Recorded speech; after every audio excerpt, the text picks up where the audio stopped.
অক্ষয় তৃতীয়া একটি অতি শুভ পুণ্য দিন।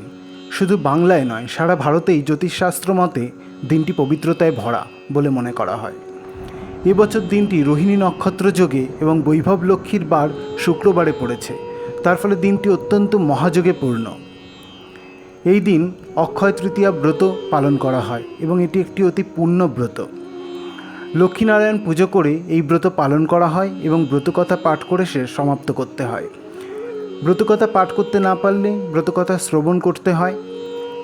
কোনো কারণে যদি পূজা উপবাস বা ব্রতকথা পাঠ করতে না পারেন, তাহলে শুধুমাত্র ব্রতকথা শুনলেই মহাপুণ্যফল লাভ হয়, এটা আমাদের শাস্ত্রমতে বলছে। আমি আজকে অক্ষয় তৃতীয়ার এই পূর্ণ লগ্নে অক্ষয় তৃতীয়া ব্রত পাঠ করে আপনাদের শোনাবো। একবার হলেও পুরোটা শ্রবণ করুন, এতে মহাপুণ্যফল লাভ হবে।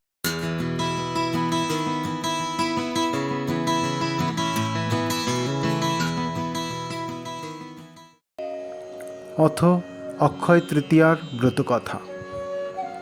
একদিন ধর্মরাজ যুধিষ্ঠির শতানিক মুনিকে জিজ্ঞাসা করলেন, হে ভগবান, আপনি অক্ষয় তৃতীয়া ব্রত মাহাত্ম্য আমার নিকট কীর্তন করুন। মুনি বললেন, পুরাকালে এক কৃপণ ধর্মপ্রাণ ব্রাহ্মণ ছিলেন। এক দিবস দ্বিপ্রহরে একটি ক্ষুধার্ত ব্রাহ্মণ তাহার গৃহে আসিয়া কহিলেন, মহাশয়, কিঞ্চিৎ অন্ন ও জল দান করিয়া আমার প্রাণ রক্ষা করুন। ব্রাহ্মণ বলিলেন, যা যা, এখান হইতে চলিয়া যা, আমার ঘরে অন্নও নাই, জলও নাই। ব্রাহ্মণী কিছু দূরে দাঁড়াইয়া সব শুনিতেছিলেন। তিনি ব্রাহ্মণকে বলিলেন, নাথ, ক্ষুধার্ত অতিথি যদি আপনার গৃহ হইতে বিমুখ হইয়া যায়, তবে এই গৃহেতে কী বা কাজ, ধন সমৃদ্ধিতে কী বা ফল? এই বলিয়া অতিথির দিকে মুখ ফিরাইয়া মধুর বচনে কহিলেন, ঠাকুর, আপনি বসুন, আমি অন্ন জল আনিয়া দিতেছি। তারপরে ব্রাহ্মণী সুশীতল জল এবং নানা ব্যঞ্জন সহিত অন্ন আনিয়া তাহাকে প্রদান করিলেন। অতিথি সেই অন্নজল গ্রহণ করিয়া পরিতুষ্ট হইলেন। তিথি মাহাত্ম্যে সেই অন্নজল দান অক্ষয় হইয়া রইল। কালক্রমে ব্রাহ্মণের মৃত্যু হইল। ব্রাহ্মণের মহাপ্রয়াণ হইলে যমদূত এবং বিষ্ণুদূতেরা আসিয়া উপস্থিত হইল। যমদূতেরা বিষ্ণুদূতেদের দেখিয়া বলিয়া উঠিল, তোমরা এখানে আছো কেন?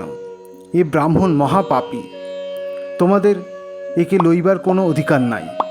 এ কথা শুনিয়া বিষ্ণুদূতেরা বলিলেন, তোমরা ভুল করিতেছ। এই ব্রাহ্মণের পত্নী অক্ষয় তৃতীয়ার দিনে এক ক্ষুধার্ত ব্রাহ্মণকে অন্নদান করিয়াছে, তাতেই এ ব্রাহ্মণের জন্ম জন্মান্তরের সকল পাপ ক্ষয় হইয়া গিয়েছে। তোমরা এখন একে লইবার অধিকারী নও। এই কথা শুনিয়া যমদূতেরা তথা হইতে চলিয়া গেল। যথাসময়ে বিষ্ণুদূতেরা ব্রাহ্মণের মহাপ্রাণ লইয়া বিষ্ণুলোকে উপস্থিত হইল। ভগবান শ্রীবিষ্ণু ব্রাহ্মণকে দেখিয়া কহিলেন, হে ব্রাহ্মণ, অক্ষয় তৃতীয়ার দিন তোমার ধর্মপত্নী অতিথিকে অন্নজল দান করায় তুমি অক্ষয় পুণ্যের অধিকারী হইয়াছ। এখনও তোমাদের অক্ষয় তৃতীয়া ব্রতের 8 বৎসর সম্পূর্ণ হয় নাই। তুমি এখন মর্তধামে অর্চনা করত, দেহাবসানে বৈকুণ্ঠলোকে স্থান লাভ করিবে। শ্রীবিষ্ণু ব্রাহ্মণকে অক্ষয় তৃতীয়ার ব্রতের আচার বলিয়া দিলেন। ব্রাহ্মণ নিজ গৃহে প্রত্যাগমন করিয়া পত্নী সহিত ভক্তি সহকারে যথা নিয়মে 8 বছর অক্ষয় তৃতীয়া ব্রত পালন করলেন এবং দেহান্তে শ্রীবিষ্ণু ও মা লক্ষ্মীর আশীর্বাদে বিষ্ণুলোকে স্থান পেলেন। অথ অক্ষয় তৃতীয়া ব্রত সমাপ্ত।